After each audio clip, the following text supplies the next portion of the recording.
Hello, this is Yogeshwar 7000 again, and I'm back with another very important and interesting topic. Very important because it's about marriage, which is a very, very important decision and a very important event in our lives. And today's topic of discussion will be whether it's going to be a love marriage or an arranged marriage. And a lot of or rather a majority of the marriages, especially in India, are arranged marriages, meaning which the parents choose the bride and the bridegroom for their children, and 65% of the people in India live in the rural areas, the villages, and I would assume that most of the marriages there are arranged by the parents. In the cities, I would say about 60% arranged marriages, and the rest, 30 to 40%, I would say that it could be a love marriage, meaning which a boy gets to choose a girl he would like to marry, or the girl gets to choose a boy whom she would like to get married. So that's how it works in India for people or the viewers from the West. It's not like the West that the boy and the girl get to choose their spouses. So this makes it a very, very important topic for discussion, because we can look at a birth chart of an individual and try to figure out whether he is going to have a love marriage or an arranged marriage. That's a question which a lot of people in marriageable ages have this question. Well, whether I'm going to find the right choice, the right spouse for me, whether I'm going to meet somebody interesting or not, or whether my parents are going to decide my fate. So that's one. So how do we determine, looking at a Vedic birth chart, as to whether it's going to be a love marriage or not? So the fifth house, as we know, is a house for love, because it's about pleasures, entertainment, love. So the fifth house falls under the purview of love. So that's very important. The seventh house falls under the purview of marriage and partnerships, as we all know, we've discussed in earlier videos. So please refer to my earlier videos on fifth house and seventh house if you've not already watched them, or if you're not already aware of them. It's pretty standard. I'm pretty sure that you're aware of that. But the fifth house, if there is an exchange, means a parivartan yoga between the fifth house lord and the seventh house lord. And it could be exchange in any other way, that if the fifth house lord is situated in the seventh house, or the seventh house lord is situated in the fifth house, that is one combination. The other combination could be if the seventh house lord and the fifth house lords are in conjunction in any house. That's one combination. So that's a relationship they are forming, the fifth house and the seventh house. Or it could be if the seventh house lord aspects the fifth house, or if the fifth house lord aspects the seventh house, or if the fifth house lord or the seventh house lord aspect each other. So these are the kind of combinations and relationships that can be formed, which can give us a strong indication as to whether it's going to be a love marriage or not. And these are strong indications of a love marriage whenever there's a relationship between the fifth house and the seventh house. Also, look at the nakshatra lord of the fifth house lord and the nakshatra lord of the seventh house lord. If there is some kind of a relationship between the nakshatra lord of the fifth house lord and the nakshatra lord of the seventh house lord, then also if there's a relationship, means we find out what planets they are, and if they are in the main birth chart forming that kind of a relationship by either conjunction or aspect, then also it makes a very strong combination for a love affair, or a love marriage rather, because we're talking about marriage. Seventh house is about marriage, fifth house is about love. So when there's no combination, where there is no relationship between the fifth house and the seventh house, there could be a love, because if the fifth house is strong, it could be love, but it may not end up in a marriage. Similarly, If there's no relationship of the 7th house with the 5th house, then it could be marriage but no love, because 5th house is not involved. So there has to be a relationship between the 5th house and the 7th house, either through nakshatra or in the main chart through aspect, conjunction, or placement, as we've discussed. So be very careful of that. Now, if we look at planets per se, this we discussed about the relationship between the 5th house and the 7th house, but if we look at planets per se, we all know that, and you would have read that book called Men Are From Mars and Women Are From Venus. And of course, that book has no connection with Vedic astrology, but generally that's so true. Mars is a very, very masculine planet, and Venus is a very, very feminine planet. Whenever there's a relationship between Mars and Venus, even if they are not connected with the 5th house or the 7th house, as planets, as karakas rather, or significators, whenever there's a relationship between the planet Mars and Venus, either by conjunction or aspect, then of course again it forms a very strong case for a love marriage. That is one combination where you see love marriages do happen. Even if there is no combination or a relationship between Mars and Venus, if Mars is sitting in Venus zodiac signs, and Venus zodiac signs are Taurus and Libra, that also could be a very strong combination for a love marriage.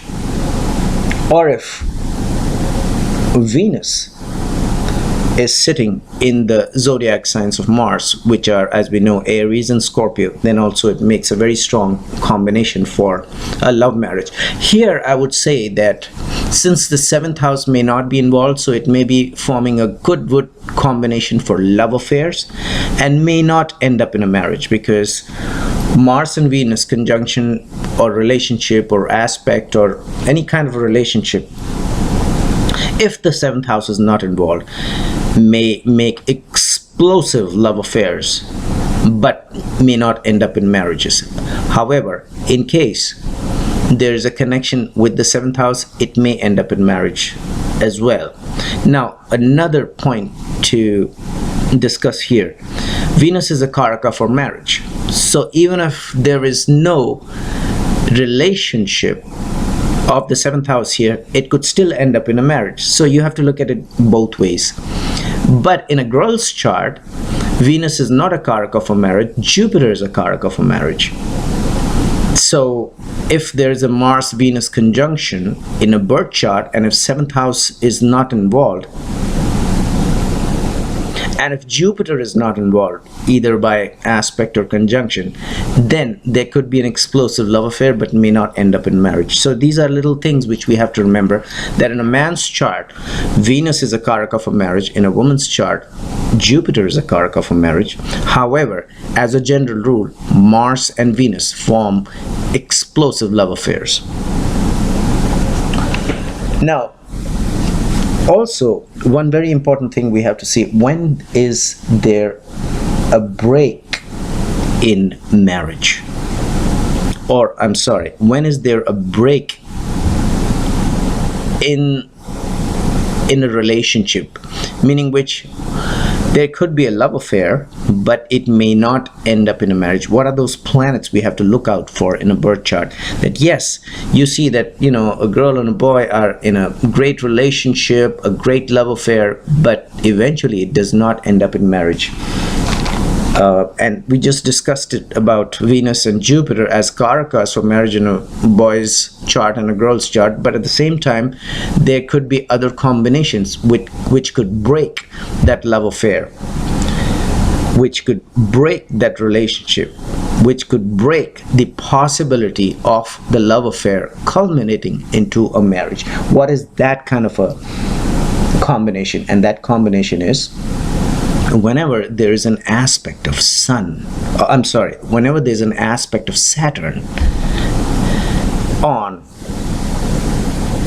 these combinations which we just discussed, meaning which if there's a relationship between either Mars and Venus, or if there's a relationship between the 5th house lord and the 7th house lord. However, if there is a conjunction of Saturn or an aspect of Saturn, that can break the possibility of a marriage, because Saturn is a major malefic, which of course, one of the important things it does is delays everything, and the second thing is it could end up in a break of a relationship as well.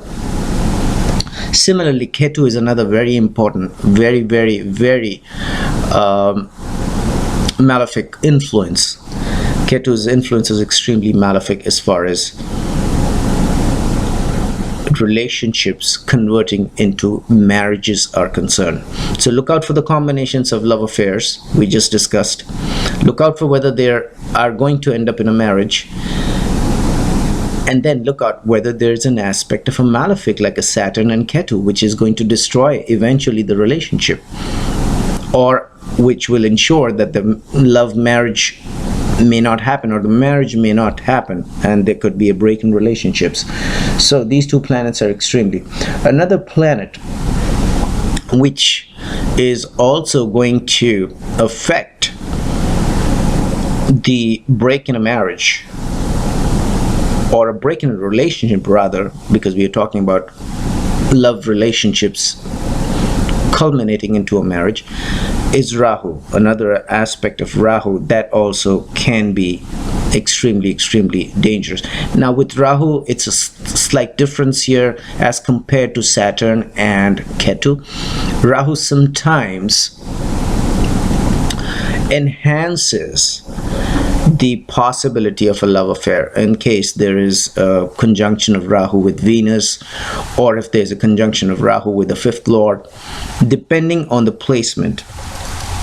And that's a very long topic. We're not going to discuss into that, because Rahu sometimes increases the passion and the materialistic desires and the love affairs, and also the possibility of a relationship. But at the same time, it's a major malefic influence as well.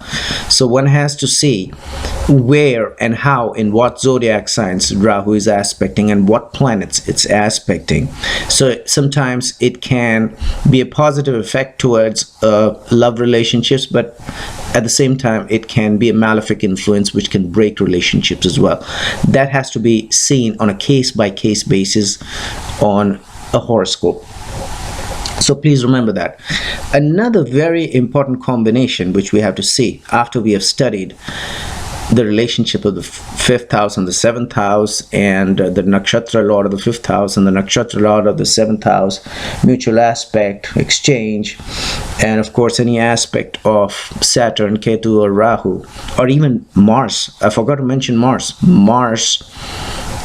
If there's a relationship of a 5th house lord and the 7th house lord where Mars is not involved, and if there's an aspect of Mars on those houses, or where the relationship between the 5th house and the 7th house forms, or the planets, or the 7th house, or the 5th house, Mars is also a major malefic influence which can break a relationship. But again, don't confuse it with the conjunction of Venus and Mars, which could culminate, which could end up in a marriage, as we have discussed earlier. So it has again to be seen on a case-by-case basis. Another combination which can break a love relationship is whenever there's a dasha or a period or a mahadasha of the 6th house lord, the 8th house lord, or the 12th house lord. These dusthana or trick houses as we call them. Then these dashas are a major hindrance towards love marriages or love converting into marriages. So please look out for that combination as well. So these are little combinations which we discussed. There are hundreds of combinations, and each chart has to be looked at it individually. But these are some basic rules and principles. as per some great astrologers' experiences over the years. And hopefully you enjoyed this video. In the meanwhile, I will recommend subscribe to my channel and check out my website. There is a link below, and I will see you with an interesting topic very soon. Goodbye.